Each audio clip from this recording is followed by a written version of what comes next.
Bonsoir à toutes et à tous, bienvenue. Bonsoir. Claude, encore quelques instants, c'est bien, nous avons beaucoup de monde qui se connecte en même moment, donc on patiente encore quelques secondes.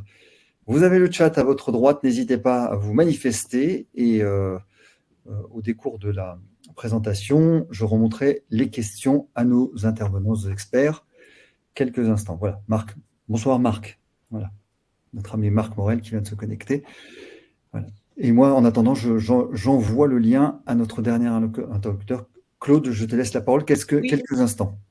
eh bien, merci beaucoup. Bonjour à toutes et à tous et merci pour ce nouveau rendez-vous des jeudis de France Asso Santé. Donc oui, ben Marc, notre directeur général, est déjà arrivé. Je pense que notre président aussi est parmi nous. Dès que tu as envoyé le lien, Frédéric, Ça va venir. je te repasse la parole pour un petit mot technique pour faire le Oui, point. je peux faire je ne suis pas une femme, mais je peux faire deux choses en même temps. N'hésitez pas à vous connecter si vous avez des problèmes de son ou d'image, mettez-vous sur Google Chrome, hein, ça sera toujours mieux. Et n'hésitez pas à poser vos questions sur le chat à l'instant. Donc, si vous voyez quoi que ce soit, je suis là pour essayer de résoudre les problèmes, mais normalement, l'outil est assez fiable. Et je vous souhaite un très, très bon webinaire et je veille au grain. Merci. Alors, ce webinaire s'appelle Ces invisibles molécules qui s'invitent dans notre vie courante. Et bien sûr, ça concerne l'air, l'eau et tous les produits de la Terre, si j'ose dire. Tout ceci parce que face aux informations très nombreuses que nous recevons et que nous avons reçues cette année depuis le webinaire précédent sur l'exposome, sur les impacts sur notre santé de tous ces produits, au milieu des controverses et parfois des polémiques, face aux études parfois qui ont été rétractées, comme celle toute récente sur le glyphosate, 25 ans après sa publication, nous allons essayer de démoler, euh, retrouver le vrai du faux au milieu de tout ça avec nos experts et bien entendu que je vais vous présenter. Donc chaque expert fera un petit signe de la main quand je dirai son nom, Madame Nathalie Bonvalot. Donc on peut vous repérer facilement puisque nous ne sommes pas nombreuses comme femmes sur ce plateau. Vous êtes pharmacienne d'origine, enseignante chercheuse en toxicologie appliquée à la santé publique. Vous exercez à l'école des hautes études en santé publique à Rennes et chercheuse de l'Institut de recherche sur la santé, environnement et travail, unité INSERM de Rennes. Vous avez publié un ouvrage, vous avez dirigé cette publication avec plusieurs sur le sujet des communicants chimiques et de l'exposition aux populations sur les perturbateurs endocriniens vers une meilleure prévention des expositions. Donc cet ouvrage, vous dites qu'il est plutôt orienté vers les professionnels de santé, hein, les médecins, les infirmières, les sages-femmes, mais nous ne sommes pas, nous, encore des professionnels de santé, mais nous agissons beaucoup en termes de représentants des usagers et donc je pense que nous serons aussi passionnés par votre ouvrage. Monsieur Hoffman, Paul Hoffman, vous êtes directeur de Respirera, tout un programme. Hein. Vous exercez à l'hôpital universitaire de Nice-Côte d'Azur et vous êtes un grand spécialiste des maladies respiratoires. On est aujourd'hui plutôt sur le respiratoire non tabagique, bien sûr. Vous êtes docteur en médecine et en sciences, professeur des universités et directeur aussi d'une équipe INSERM, chef de service du laboratoire de pathologie clinique expérimentale à l'hôpital Pasteur à Nice. Vous êtes aussi membre de l'Académie de médecine de Belgique et président d'un groupe de pathologie pulmonaire dans une société européenne de pathologie. Monsieur Schuller, donc un petit signe de la main, Monsieur Schuller, vous êtes directeur général délégué de l'ANSES et directeur du pôle sciences pour l'expertise. Donc, deux mots sur l'ANSES, parce qu'il y a beaucoup de monde ce soir, tout le monde ne connaît pas l'ANSES. C'est une agence nationale de sécurité sanitaire de l'alimentation, de l'environnement et du travail, qui a fait de très nombreux travaux et qui fait en permanence des travaux sur tous ces produits dont nous allons parler, en particulier les PFAS ou les PFAS, chacun dit comme il veut, je crois, qui sont des composés persistants dans l'environnement et qu'on retrouve un peu partout dans notre vie, hein, je veux dire, aussi bien les textiles, les emballages, les cosmétiques, mais aussi les produits pharmaceutiques, les dispositifs médicaux. Donc, vous traitez aussi des questions de la qualité de l'air à l'ANSES et vous avez fait pas mal de travaux sur le sujet. et notamment les derniers travaux qui sont pas sur l'air, mais qui sont sur le cadmium, dont on a beaucoup parlé au mois de juin, puisqu'il y a eu un manifeste de certain nombre de médecins, et vous avez sorti une étude sur le cadmium dans les algues alimentaires qui sont consommées en France. Daniel Bidot, donc Daniel Bidot qui est bien connu dans notre réseau puisqu'il est membre, administrateur, membre du bureau de France Asso Santé. Daniel est ici aujourd'hui en tant que président du FC Choisir du Puy-de-Dôme et de Clermont-Ferrand. Daniel est un grand militant de la nutrition chez les enfants et les adolescents, de la lutte contre la malbouffe, et avec Que Choisir, plusieurs enquêtes ont été conduites, et notamment une très intéressante. Vous avez lancé une campagne nationale qui s'appelle La goutte de trop, qui met un coup de projecteur sur le manque de protection des 39 200 points de captage d'eau en France. Vous verrez que là, nous sommes ce soir tous concernés par ce problème, avec l'explosion des valeurs réglementaires sur les pesticides au niveau des points de captage. Et puis sur la plateforme aussi, donc je vous présente Frédéric. Frédéric, un petit mot, voilà, petit geste de la main. Frédéric, c'est le chef de bord, hein, c'est lui qui pilote, qui regroupe vos questions et qui va nous les transmettre en coulisses.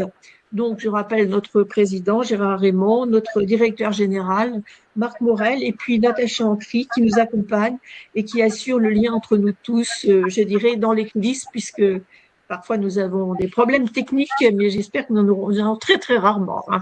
Oui, nous en avons très, très rarement. Juste une petite intervention, excuse-moi Claude, une petite intervention. Oui. Si vous avez la gentillesse, chers experts, de couper votre micro quand vous ne parlez pas, comme ça il n'y aura pas de parasitage. Je vous remercie infiniment. Alors, chacun va peut-être dire très rapidement 2-3 mots. Qu'est-ce qui vous paraît très important dans tout ça à retenir? Monsieur Hoffman, d'abord, pouvez-vous nous dire qu'est-ce que Respirera? C'est un institut hospitalo-universitaire, un IHU. Vous savez, les IHU ont été assez connus il y a quelques années, notamment sur la région marseillaise. Il y avait un IHU connu. Donc là, je suis sur la région niçoise et c'est un institut hospitalo-universitaire qui a été créé au mois de mai 2024. Donc un jeune institut qui est totalement focalisé sur les maladies respiratoires. Avec comme point clé à la fois le réchauffement climatique, l'environnement, l'exposome et les maladies à la fois cancéreuses et non cancéreuses du poumon. Alors Respirera, pourquoi Respirera? C'est un acronyme et dans cet acronyme, on retrouve également le vieillissement de la population, l'impact de l'environnement et les maladies respiratoires. Et quand on dit l'environnement, évidemment, c'est l'exposome, mais également le réchauffement climatique et évidemment la pollution atmosphérique. Voilà. Merci beaucoup. Nathalie Bonvalot, qu'est-ce que vous auriez à nous dire d'essentiel, qui vous paraît essentiel, si on devait retenir une phrase? Mais on y reviendra, je pense, plus en détail. Il y a des moyens aujourd'hui d'agir sur les polluants invisibles. Il y a des moyens d'agir et il y a des moyens peut-être de les rendre un petit peu visibles. Voilà. Donc j'espère que les échanges qu'on aura ce soir permettront un petit peu ça. D'accord, donc vous nous donnez espoir. On est un petit peu là aussi, c'est pour savoir comment mieux gérer notre vie courante. C'est pas seulement comment prendre nos positions dans les agences où nous représentons les patients, mais c'est aussi pour nous-mêmes qu'est-ce qu'on peut faire. Monsieur Schuller. En message court, je dirais, le défi qui se pose à nous tous, c'est le suivant, c'est que traditionnellement, les agences sanitaires ont mis en place des systèmes de vigilance. Des systèmes de vigilance pour, il arrive un effet indésirable, on le capte et on rétroagit. Et ça marche bien pour ce qu'on appelle couramment des effets aigus. J'ai un problème avec un fromage qui contenait un pathogène et il y a une toxine-infection alimentaire. On l'identifie, on peut agir et demander aux acteurs de la production du lait cru, par exemple, de faire mieux, de faire plus attention. Et aussi au consommateur de faire attention, lui, à sa température de stockage dans le frigo. Là, ce qui est un petit peu le propre des pollutions diffuses, de ces molécules invisibles, c'est qu'elles ont plutôt des effets chroniques, c'est-à-dire des effets dans le temps. Donc, deux choses, on en mesure de plus en plus et avec plus en plus de précision. Donc, du coup, il y a plein de lumières qui s'allument et on ne sait plus très bien où donner de la tête. de ce fait-là, c'est un peu notre travail aussi, et avec l'aide des scientifiques comme Madame Monvalot, puisque l'ANSES travaille en mode d'expertise collective avec des experts du monde scientifique, du monde des universités, des grands organismes de recherche, c'est d'essayer de faire un peu la part des choses dans tous ces signaux qui remontent, ou aussi de se dire, tiens, là, j'ai un endroit où j'ai pas suffisamment de filets lancés pour trouver des signaux. Juste un exemple, et pour pas être trop long, par rapport au PFAS qui occupe la scène médiatique depuis un certain temps, on a travaillé pendant à peu près un an et demi et on a fait la synthèse des 2 millions de données disponibles en France sur où est-ce qu'il y en a et où est-ce qu'il faudrait aller regarder un peu plus loin. C'est un rapport qui a été publié il y a à peu près un mois et demi. Voilà, c'est juste.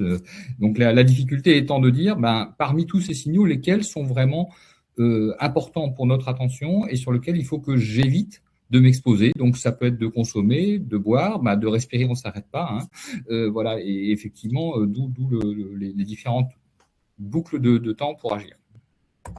Excusez-moi, pardonnez-moi, Claude, est-ce qu'il y a un catalogue, un endroit où on peut aller chercher le répertoire des polluants, des exposomes aériens, terriens, liquidiens, ou je ne sais quoi? Est-ce qu'il y a un endroit où le grand public, les patients peuvent aller se référer pour savoir exactement à quoi ça sera peut-être la première question. On va attendre que Daniel Bidos se présente. Pardon, excuse-moi, oui. Il y en a encore. Daniel, est-ce que tu peux nous dire quel est le message fort que tu as? Tu es un grand spécialiste de tout ce qui est la protection du consommateur, en somme, on peut dire. Donc, qu'est-ce que tu as comme message à nous faire passer? Non, t'as pas le micro. Branchez votre micro. Ton micro. Branché, d'accord. Là, c'est bon? Oui. Voilà. Très rapidement, donc, en introduction, ce que je voudrais dire, c'est que ce qui gêne toujours le consommateur, c'est qu'en général, il paye. Il paye dans ses impôts, il paye sa facture d'eau, il paye ses aliments, il paye plein de choses. Et le problème, c'est qu'actuellement, avec ces pollutions diffuses, on va lui mettre encore plus de zéro sur la facture. Et ça, c'est un vrai problème pour le consommateur. Alors, l'UFC Que Choisir fait souvent, effectivement, de l'information auprès des consommateurs, une information que nous espérons préventive pour que les gens achètent moins, par exemple, de bouteilles plastiques qui se retrouvent après dans les océans, puis ensuite sous forme de microplastiques au niveau de notre alimentation. Tout ça, ce sont des choses sur lesquelles, effectivement, nous souhaitons insister. On a également dénoncé la présence de cadmium. Alors, bien sûr, on a parlé du chocolat, mais ce n'est pas seulement le chocolat. Malheureusement, il y en a dans beaucoup d'autres aliments. Et surtout, ce cadmium, il est issu des engrais qui sont en fait répandus dans les champs. D'où les effets secondaires des pesticides. C'est aussi un de nos combats. Mais ça n'est pas le seul, bien sûr. Merci. Merci beaucoup. Donc, la première question a été posée à M. Schuller par Fred sur est-ce qu'on peut trouver quelque part un répertoire? Alors, est-ce qu'on peut parler de répertoire? Je ne dirais pas directement aussi facile que, voilà, il y a un grand hangar, on ouvre la porte et on va trouver toutes les données. Cependant, déjà, un certain nombre d'avis de l'agence s'efforcent de partager les données lorsqu'elles sont rassemblées. Ensuite, ce que nous faisons également, et nous ne sommes pas les seuls, c'est beaucoup de données sont mises sur data.gouv.fr, qui est en fait un site public dans lequel on va pouvoir trouver des données, par exemple, sur l'air. Il y a aussi un site en matière d'air qui est celui des associations agréées de la qualité de l'air. Dans le domaine de l'eau, il y a le site du ministère de la Santé qui va partager les résultats du contrôle sanitaire. C'est obligatoire, c'est une prescription du Code de la santé publique. Donc, pour l'instant, le problème, c'est qu'effectivement, on a des producteurs de données qui sont différents. Et pourquoi? Tout simplement parce que pour produire de la donnée dans le domaine de l'air ou dans le domaine de l'eau, je n'ai pas les mêmes compétences. Donc, de ce fait-là, ce n'est pas les mêmes acteurs qui les réunissent. Il y a cette procédure qui est proposée. Par exemple, l'ANSES, quand elle fait une enquête sur l'alimentation totale, dans laquelle on va aller mesurer la présence de contaminants dans différents aliments, on va d'une part publier notre rapport et également le mettre sur data.gouv.fr. Mais on n'est pas encore au stade où je dirais, on n'a pas de réponse complètement directe à votre question. Ce que l'on fait par contre, c'est qu'on a pris la coordination assez récemment du Green Data for Health, donc un dispositif pour faire le lien entre les données environnementales et les données de santé. Donc là, on espère de progresser dans ce sens-là. Tu peux prendre les premières questions là, Fred? Sinon, j'en ai une déjà pour Monsieur Hoffman. Donc, allez-y, reposez bien vite vos questions pour qu'on puisse les prendre. Peut-être que Madame... Je pense que la fin du propos de Dr Hoffman n'a pas été... Je vais être très bref parce que sinon ça va replanter, ça va replanter. C'est ma faute certainement en parlant de pollution, évidemment. Ça a dû encrasser les tuyaux.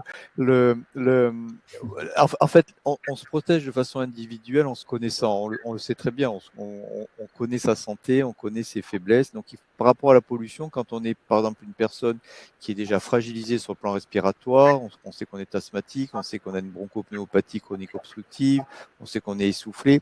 Évidemment, il y a des périodes de la journée où il faut éviter de faire du sport de façon intense, notamment par exemple entre 10h et 17h du matin, et surtout au moment des périodes de grande chaleur, parce qu'il y a une potentialisation du réchauffement climatique et évidemment de l'impact des particules fines sur la respiration. Donc on se protège un petit peu individuellement.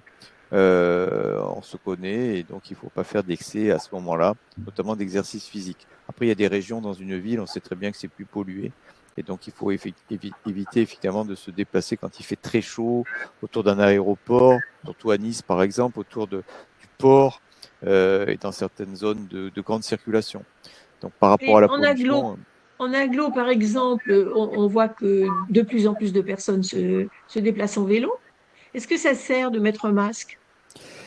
Écoutez, déjà psychologiquement ça peut servir, c'est-à-dire c'est un mécanisme contraphobique, on va se dire que, mais en fait c'est un petit peu comme au moment du Covid, c'est-à-dire ça ne servira que si on utilise certains masques et pas d'autres masques. Et pendant une période, j'allais dire assez courte, parce que les masques se dégradent. Donc en fait, ça va dépendre de la qualité du masque. Et on voit très bien qu'on utilise des masques chirurgicaux qui sont pas des masques qui sont extrêmement protecteurs. Moi, je pense que le problème, c'est quand on fait du vélo avec une certaine vitesse qu'on met un masque, on a quand même du mal à pédaler aussi. Donc bon, c'est pas toujours évident de faire ça. Oui. Est-ce que vous voulez compléter, Daniel, Nathalie ou Monsieur Mathieu, Monsieur Schuller? Très rapidement, j'ai juste mis dans la boîte de dialogue une référence sur un avis qu'on avait fait en matière de bénéfices sanitaires du port de masque. De mémoire, il n'était pas évident, il n'était pas patent. Par contre, ce que je voulais ajouter en complément, c'est que vous savez qu'il y avait historiquement des indices de la qualité de l'air, qui était en fait calé sur un certain nombre de paramètres. Et dans le cadre de la nouvelle directive européenne sur la qualité de l'air ambiant, donc celui qu'on est amené à respirer, il y a des nouveaux paramètres qui sont en cours de définition. Ils prennent en compte plus notamment les particules les plus fines. Et du coup, il va y avoir des informations plus précises, notamment en termes de conduite à tenir. Donc c'est en cours de transposition. On a d'ailleurs une sollicitation du ministère chargé de l'écologie sur l'adéquation des messages et des seuils. Donc pour moi, c'est quand même ces dispositifs de messages publics en matière de conduite à tenir et qui deviennent plus fins avec les nouveaux seuils de la nouvelle directive. Des questions se posent sur la filtration de l'eau. Est-ce que pas les adoucisseurs, mais au moins les osmoseurs ou les filtres à eau sont efficaces? Et si oui, lesquels? Est-ce que l'osmoseur inversé fonctionne? Est-ce que l'indispensable Brita de chez Carrefour est efficace? Certaines études montrent qu'il y a un relargage soit des cellules des particules de coco, soit de ceci ou de cela. Est-ce qu'il y a des filtres efficaces? Je peux peut-être répondre en partie à cette question, alors peut-être pas complètement, parce que il y a énormément de dispositifs qui existent sur le marché. Il y a des filtres un petit peu simples et il y a des systèmes d'osmose qui sont beaucoup plus complexes. On sait aujourd'hui que sur les systèmes de filtres, en fait, on va effectivement pouvoir réduire certains polluants, comme le plomb par exemple, et puis d'autres qui seront pas, ou le calcaire, d'autres qui seront pas réduits à partir de ces filtres. Alors on peut enlever le goût, on peut enlever certains polluants. La problématique liée à ces filtres, c'est qu'en fait, il faut souvent il y a un respect du mode d'emploi qui est assez contraignant, que quand on fait des études pour se rendre compte de l'usage réel de ce type de filtre, on se rend compte qu'ils ne sont pas forcément remplacés en temps et en heure. Et donc, ça peut finalement générer des polluants ou voire des micro-organismes, des choses en fait qui seront pas connues puisque pas étudiées par les producteurs, étant donné que c'est pas des usages classiques. Hein, quand on oublie de remplacer son filtre chaque mois ou chaque 2 mois, et donc en fait c'est surtout à ça qu'il faut faire attention. Si on parle par contre des osmoseurs, alors ça c'est des dispositifs qui sont très coûteux. Donc c'est vrai que nous on a tendance à pas vraiment les recommander au quotidien et pour tout le monde parce que c'est des choses qui sont extrêmement coûteuses et pour lesquelles l'entretien est aussi extrêmement coûteux. Qu'est-ce que vous entendez par coûteux? Excusez-moi. Alors moi je peux pas vous donner enfin, c'est plutôt de l'ordre du millier d'euros, alors qu'un filtre, vous parliez d'une marque, je sais plus laquelle, ça va plutôt être quelques trentaines ou peut-être centaines d'euros. Voilà, donc c'est des choses qui sont beaucoup plus coûteuses. Après, moi, je peux pas vous donner de prix précis et puis non plus de marque. Je suis pas là pour ça non plus. Non, bien sûr. Par contre, voilà, ces dispositifs-là, ils ont toute la difficulté, c'est qu'on sait pas très bien justement. Finalement, quand la technique de filtration est très efficace, c'est-à-dire que quand on filtre avec un osmoseur inverse, là, on enlève la plupart des polluants qu'on est capable de mesurer. Donc, en fait, on n'enlève sans doute pas tout, mais on réduit drastiquement les niveaux de concentration. Après, le problème, c'est qu'il y a des autres dispositifs à rajouter parce qu'en fait, on ne peut pas, d'un point de vue vital, on ne peut pas boire de l'eau sans minéraux. Et donc, le problème de l'osmose inverse, c'est que ça déminéralise l'eau. Donc, il y a tout un système comme ça de dispositifs qu'il faut remettre en fonction. Et puis, on n'a pas forcément de recul sur justement les contaminations liées à l'entretien, au fait de correctement ou ne pas correctement entretenir ce système-là. Donc, c'est pas forcément recommandé au quotidien. Après, je sais qu'il y a certaines, à d'échelle collective, certaines communes qui s'occupent. Il y a 2 choses. Hein. Il y a l'adoucisseur et l'osmoseur inversé. Hein. C'est 2 choses différentes. Et après, la question qui se pose, c'est où mettre, peut-être que Daniel va nous répondre aussi, où mettre les filtres qui ont servi pendant 1 mois, 2 mois, 6 mois à la filtration d'osmose inversée, où les mettre? Est-ce qu'on les met dans la poubelle jaune, vert, jaune, rouge, vert, bleu, etc. On ne sait pas où les mettre, ce filtre. Alors, ça, c'est une bonne question. C'est une bonne question quand on a décidé d'acheter effectivement ce type de dispositif. La première chose, c'est qu'on a démontré, nous, qu'il y avait de nombreux dispositifs qui étaient totalement inefficaces, un peu efficaces, mais en tout cas, rarement totalement efficaces. Alors, sauf à y mettre beaucoup d'argent et à entretenir de manière régulière les filtres, ce qui coûte très cher aux consommateurs, eh bien, moi, à mon avis, on n'utilise pas ce type de produit. C'est pareil avec les charbons actifs que vous mettez à l'intérieur d'une carafe, hein, vous voyez, ou des billes de céramique. Donc, il y a en fait tout un tas de systèmes, on va dire à la fois artisanaux et industriels ou très industriels, qui ne sont pas toujours très efficaces. Moi, ce qui me pose problème, c'est que de toute façon, derrière, il va y avoir forcément des PFAS, par exemple, qui vont passer éventuellement à travers, ou des microparticules qui ne seront pas retenues par le procédé. Et c'est pour ça que je fais plus confiance à quelqu'un qui va traiter l'eau potable pour la rendre potable pour un maximum de population. Ça a 2 avantages, c'est qu'effectivement, d'abord, il va pouvoir y mettre les moyens. Donc, lui, il va pouvoir mettre les filtres qui correspondent, et c'est d'ailleurs ce qui coûte de plus en plus cher aux consommateurs. Hein.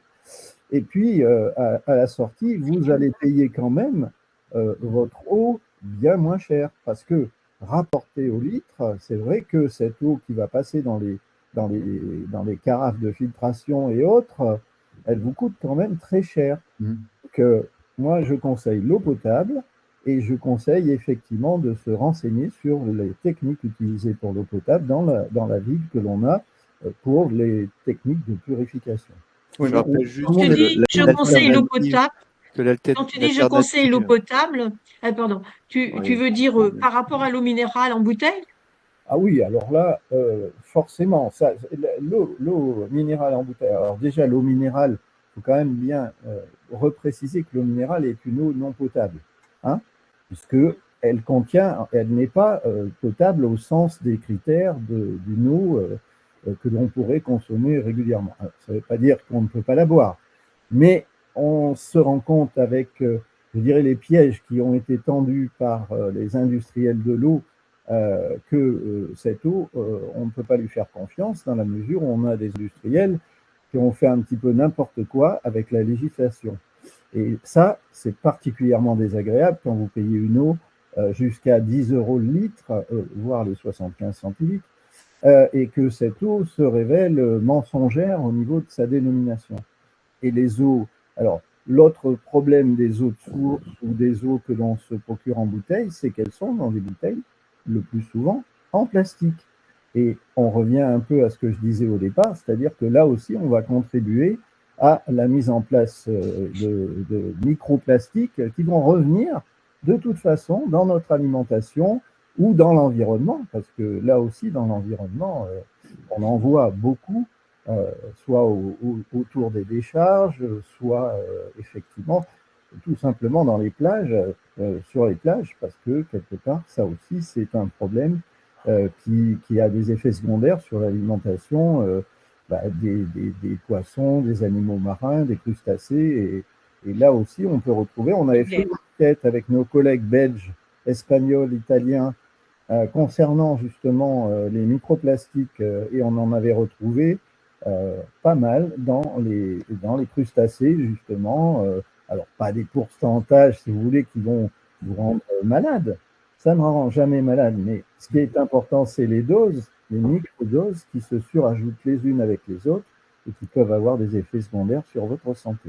Alors, si je peux me permettre, pour rebondir sur les microparticules de plastique qu'on trouve dans les bouteilles qu'on achète, très récemment, et on travaille un petit peu là-dessus, les granulomes pulmonaires, c'est réactions inflammatoires au niveau pulmonaire, la fibrose interstitielle pulmonaire, on découvre maintenant par spectrométrie de masse, c'est-à-dire par des études de protéomique, des microparticules de plastique qui sont associées donc à l'ingestion d'eau minérale dans des bouteilles de plastique. Donc c'est maintenant un fait réel. Voilà. C'est très important ce que vous venez de dire là, parce qu'on n'a pas du tout conscience de ça. Ce qui veut dire qu'il n'y a pas photo, quoi. C'est l'eau du robinet. Si je puis me permettre peut-être de recompléter, effectivement, je pense que aujourd'hui on recommande toujours de boire l'eau du robinet pour toutes ces raisons-là, que ce soit des raisons économiques ou plus. Alors après, je crois que j'ai vu passer quelque chose aussi sur le plomb.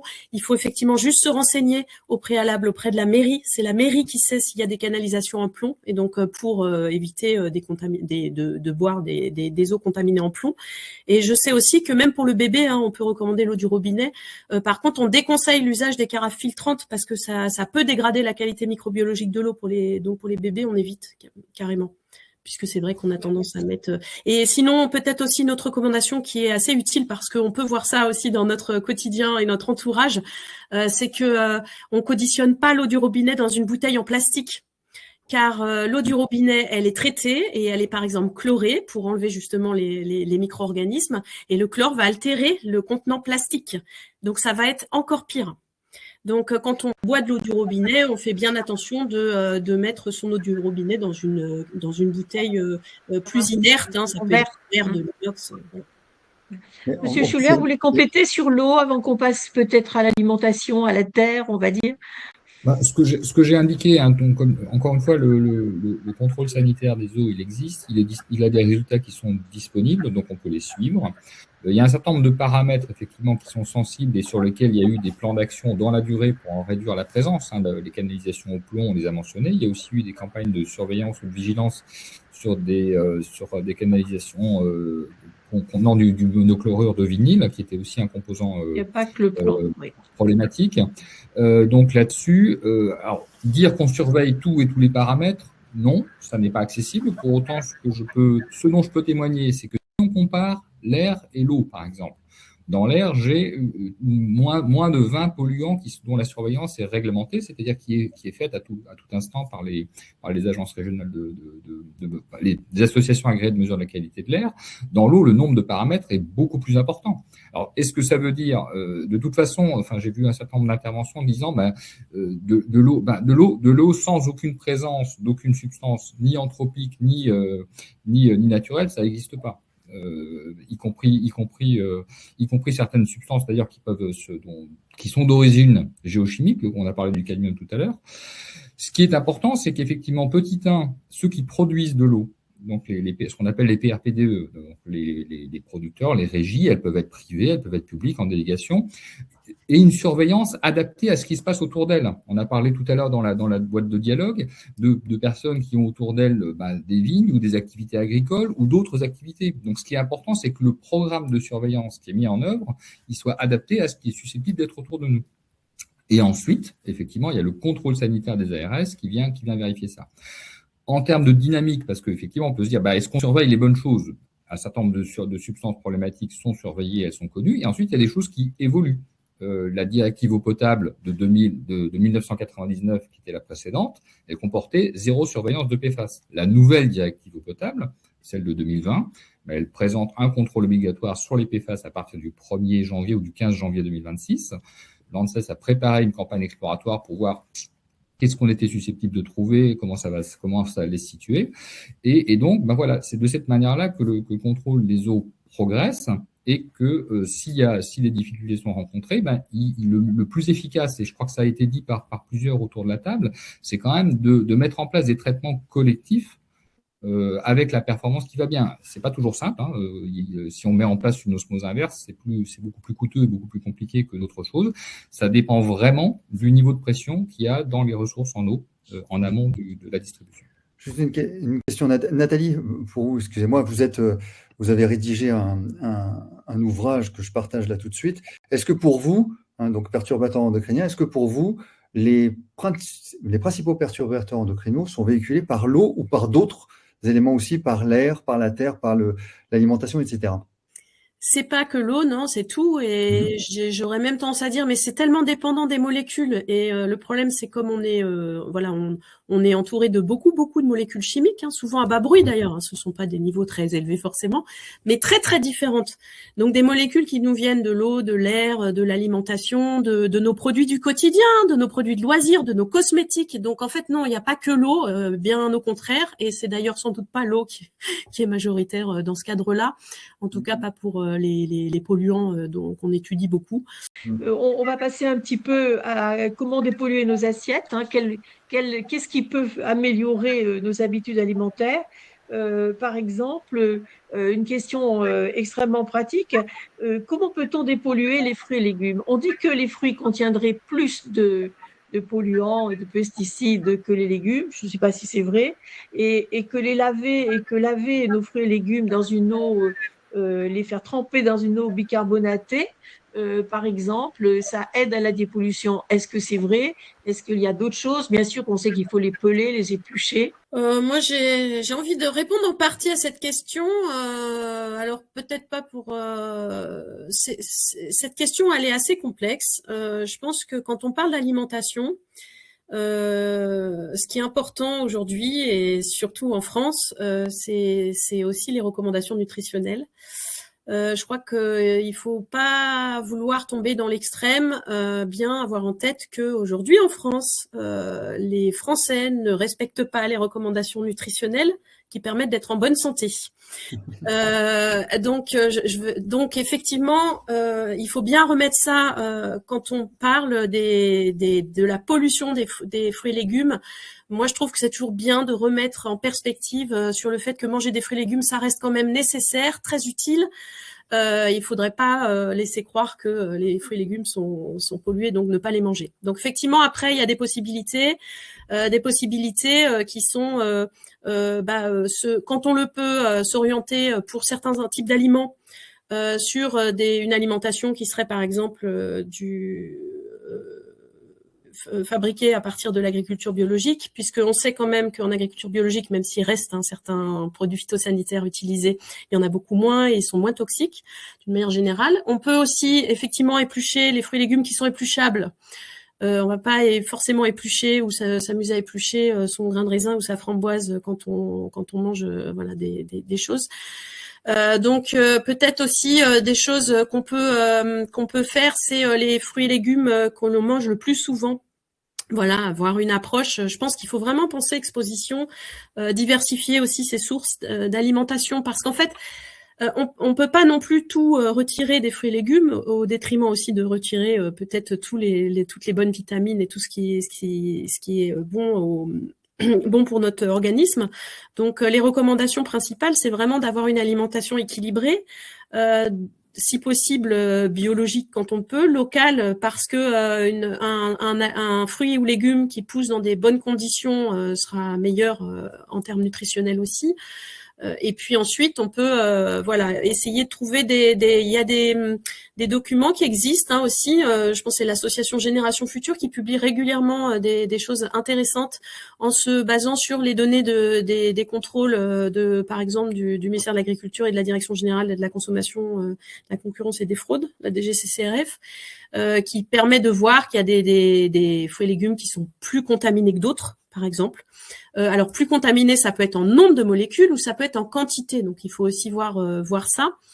Et donc on peut comme ça réduire finalement ces expositions aux pesticides.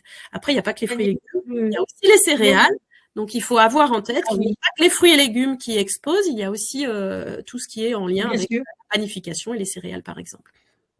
Alors, il y a toujours cette opposition, effectivement, de Véronique qui dit que les personnes ayant des faibles revenus n'ont pas toujours les moyens financiers pour acheter des produits bio. Mais je pense que la réponse à cela, c'est aussi d'acheter local si c'est possible et surtout des fruits de saison. C'est-à-dire que si on mange des mangues en plein hiver, qui n'est pas forcément adapté, je crois, sauf votre respect, Véronique, c'est absolument pas de la provocation, mais je crois qu'en étant régional et de saison, je pense qu'il y a des possibilités de réduire le coût et en fait avoir un meilleur respect des circuits courts. Je pense que c'est ça. Oui, Daniel, tu voulais compléter, Daniel. Oui. Est-ce que tu peux nous dire aussi en même temps qu'est-ce que ça veut le label zéro pesticide, est-ce qu'il vaut quelque chose? Alors, pour moi, le meilleur pesticide, c'est celui qu'on ne produit pas. Alors déjà, dans la prévention, je pense qu'il faudrait d'abord que réellement, on ait une baisse de l'utilisation des pesticides par les agriculteurs. Et là, vraiment, on a un énorme problème de ce côté-là. Et quelque part, on le voit d'ailleurs avec les effets sur l'eau, il y a quand même un gros problème de ce côté-là. Zéro pesticide, ça peut être un label de plus. Moi, je me méfie toujours des labels parce que tant que ce ne sont pas des labels officiels, c'est-à-dire il n'y en a pas beaucoup, mais les labels officiels sont vraiment ceux sur lesquels on peut compter. Et puis, je veux réinsister sur la notion de circuit court. Je pense que c'est réellement un très bon moyen. Alors, les AMAP, c'est aussi un très bon moyen. Les associations avec des agriculteurs souvent bio, parce que c'est un peu le principe de la MAP. C'est intéressant de se fournir en circuit court.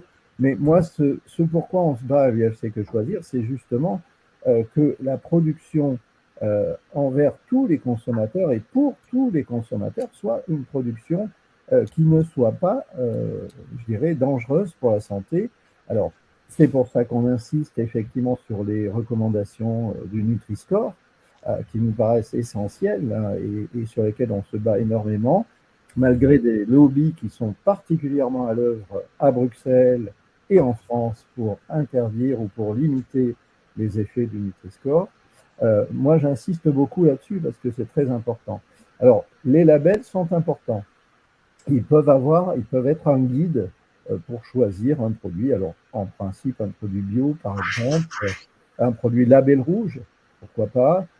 Il y a en fait des normes de production, des savoir-faire qui sont mis en valeur par ces labels. Dans ce cas-là, oui, mais il faut que ce soit des labels officiels. Il faut faire attention aux produits élus par le consommateur l'année suivante, l'année d'après, et ainsi de suite. Bleu blanc cœur, par exemple? Bleu blanc cœur, c'est encore un label sur lequel il faut être très prudent par rapport à la provenance exacte de la totalité du produit. Et je pense à la viande en particulier. Il y a alors, faut regarder les normes officielles par rapport justement au label pour voir si on ne pourrait pas un peu tricher sur le label en question. Mais ça peut être effectivement un meilleur choix par rapport à d'autres qui ne l'auraient pas. Pourquoi pas? Les applications comme Yuka, ça marche pour vous? Alors, ça marche. Celle que j'ai mis en ligne, c'est quel produit, c'est celle que choisir. Elle est bien aussi. Elle est bien aussi, d'autant plus qu'elle a trois applications, c'est-à-dire il n'y a pas seulement les produits alimentaires, il y a aussi les produits cosmétiques, et il y a aussi les produits de lavage dans la maison.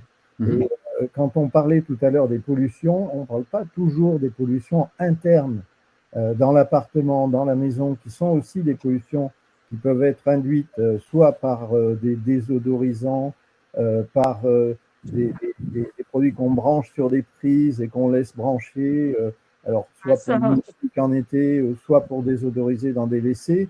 Il faut faire très attention à ce type de produits qui sont souvent des produits allergisants et qui peuvent effectivement déclencher des allergies. Et on a parlé de l'air Oui, pardon, Nathalie. Et qui contiennent beaucoup de perturbateurs endocriniens. On a parlé de l'air extérieur, mais Monsieur Hoffman pourrait nous parler aussi un peu de l'air intérieur. Effectivement, je pense qu'on a oui, l'air intérieur. On connaît très bien. Il faut faire très attention, notamment à toutes ces moisissures. Selon où on habite, il faut être très très vigilant à ces moisissures qui entraînent évidemment des allergies progressives qui sont parfois insoupçonnés, donc il faut faire très attention. Je veux juste dire quand même qu'on n'est pas tous égaux par rapport à ces risques d'exposition, que ce soit des risques alimentaires, respiratoires, et qu'on sait très bien que comme pour la cigarette, il y a des gens qui vont être beaucoup plus sensibles à ces risques, et même les risques alimentaires, c'est qu'on peut manger des cochonneries toute sa vie et finalement pas avoir d'impact particulier. Donc on développe dans notre IHU des scores de risque maintenant. Alors évidemment, pour l'instant, c'est pas dans le grand public, mais ce sont des scores polygéniques, c'est-à-dire qu'on a des marqueurs de polymorphisme génétique qui montrent que on n'est pas tous égaux devant les risques. Et peut-être que le futur, le problème, c'est est-ce qu'on va pouvoir éviter tous ces risques? On va pouvoir les limiter, les diminuer. Mais finalement, ils arrivent de plus en plus un peu de tous les côtés. Donc, il va falloir peut-être, à un moment, entre guillemets, savoir qui a plus de risques que d'autres face aux expositions. Voilà, c'est le futur. On s'approche de la fin, mais est-ce que vous pouvez nous dire que chacun quelques mots sur le cadmium? Parce que bon, il y a eu ce manifeste d'un certain nombre de médecins, il y a eu des travaux au niveau de l'ANSES aussi. On en est où là-dessus? Est-ce que c'est vraiment quelque chose auquel on doit faire très attention? On sait qu'il y a des produits pour le cancer du poumon. Facteur de risque du cancer du poumon, le cadmium. Oui. Mais qui arrive en quelle forme à ce moment-là? Par l'air? L'air, l'alimentation.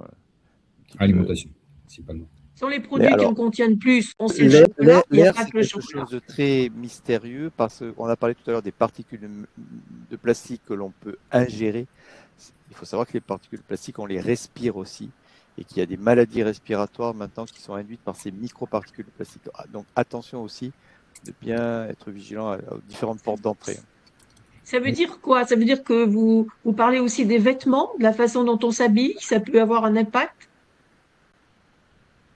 Ah oui, il peut y avoir des relargages. Oui, il y en a dans les textiles. Des relargages de microparticules au niveau des textiles, au niveau des pneus. Les pneus, quand ils s'usent, c'est tout simplement des microparticules de caoutchouc qui sont relarguées dans l'atmosphère et que vous respirez dans la ville. Voilà, ça c'est un exemple type de relargage de microplastique, enfin de micro-caoutchouc en l'occurrence, mais c'est bien du microplastique quand même. Monsieur Schuller? Oui, peut-être sur le cadmium. Effectivement, des travaux, le cadmium d'abord, c'est un élément qui est présent dans la croûte géochimique. C'est-à-dire que où que vous soyez, il y en a, et pas forcément avec le même niveau. C'est ce qui a d'ailleurs été indiqué tout à l'heure. Effectivement, certains engrais, et non pas des pesticides, mais certains engrais qu'on utilise pour les cultures, ont des teneurs plus ou moins importantes en cadmium. Donc, il y a plusieurs années de ça, l'ANSES avait fait un travail pour voir comment le cadmium tournait dans l'environnement. En fait, il passe de l'eau à l'air, au sol et revient vers l'aliment. Et la question, c'est est-ce que avec l'alimentation qu'on a, on risque de dépasser un seuil qui est problématique en cadmium, alors notamment en termes de risque osseux ou de risque pour le foie ou d'autres types de risques. On va terminer dans les tout prochains jours une analyse, parce que ce qu'on a fait, on a regardé nos collègues de Santé publique France, on fait une mesure de le résultat de toutes les expositions au cadmium, ça se mesure dans le sang, par une cadmiurie. Alors, ce qui ne veut pas dire qu'il faut aller le faire chez son médecin demain, ça ne sert pas à grand-chose. Et ce qui a été fait, c'est de le faire une fois dans le cadre de l'enquête ENNS, ensuite dans le cadre de l'enquête Esteban, plusieurs années après. Et la question, c'est, on a vu l'imprégnation en cadmium augmenter, ce qui veut dire que collectivement, globalement, au niveau statistique, il y a une exposition plus importante. Donc, le travail qui a été mené par l'ANSES et qui sera publié dans pas très longtemps, il n'est pas encore, il est en train d'arriver à ma signature, c'est quels sont les leviers les plus efficaces pour agir et pour faire baisser la diminution du cadmium. Effectivement, c'est pas forcément le chocolat. Enfin, il y a un certain nombre de choses qui ont été évoquées, céréales du petit déjeuner, chocolat, etc. Mais le cadmium, c'est aussi une substance qui s'invite dans un certain nombre de légumes à feuilles. Parce qu'en fait, les légumes, ils vont les capter assez facilement. Pour autant, et là, je rejoins ce que disait Nathalie Bonvalot, est-ce qu'il faut que je me mette à bricoler mon régime et arrêter les légumes à feuilles? Non, sur un plan nutritionnel, ce serait une bêtise. Voilà, donc on a effectivement ce travail qui va arriver bientôt sur le cadmium. Et donc, je ferai passer à Madame Rambaud qu'elle pourra le diffuser au sein de votre association. Peut-être un dernier petit point sur les aspects d'alimentation. Effectivement, l'alimentation, c'est un ensemble. C'est ce qu'on peut acheter. Je pense qu'il n'y a pas de message pour moi de mon côté pour dire il n'y a que le bio qui soit sain. Il y a un certain nombre de limites qui sont là pour protéger le consommateur aussi s'il ne peut pas acheter bio. Par contre, ce qu'a dit Nathalie Bonvalot est très important. Diversification, attention à la nutrition, et c'est là que le Nutri-Score joue son rôle. Et puis, dernier petit point, parce qu'on n'en a pas parlé à ce stade, mais c'est aussi qu'est-ce qui se passe entre le magasin et mon assiette. Et entre le magasin et l'assiette, il y a deux choses. Il y a la conservation. Est-ce que je fais attention? Parce que là, on ne va pas parler de problèmes chimiques, on va parler de problèmes aigus, bactéries et autres. Donc, est-ce que je fais attention à la conservation? Et est-ce que je fais attention à la cuisson? Si je cuis ou si je crame, je vais générer des composants type acrylamide, ce qu'on appelle des néoformés chez les spécialistes. Et là aussi, je peux rajouter du risque alors qu'il n'est pas nécessaire si je fais un peu plus attention. Voilà. Alors, juste rajouter une petite anecdote quand même qui n'en est pas une. Ce qui est prouvé maintenant, c'est l'abus de charcuterie et les maladies respiratoires, notamment les BPCO. Ah bon? Donc, ce n'est pas que le tabac. Maintenant, il est prouvé par des études épidémiologiques, notamment par une des chercheuses qui était directeur de l'école doctorale d'épidémiologie à Paris-Saclay, qui nous a rejoints. Elle a publié récemment une étude épidémiologique sur l'abus de bacon, l'abus de charcuterie et les maladies respiratoires, notamment la BPCO. Par quel biais? Par quel biais? C'est certainement via la production de radicaux libres excessifs, parce que ce sont des aliments qui sont un petit peu secs. Donc c'est la charcuterie industrielle ou la charcuterie artisanale? Alors c'est une bonne question. Je ne sais pas si elle a fait le distinguo. Je ne sais pas. C'est une bonne question. Ouais, parce que ça me semble assez évident pour moi que l'industriel a tellement d'adjuvants.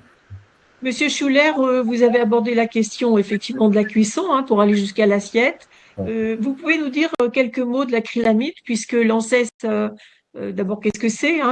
C'est surtout les amidons qui sont concernés par cette cuisson, et vous avez publié là-dessus à l'ANSES.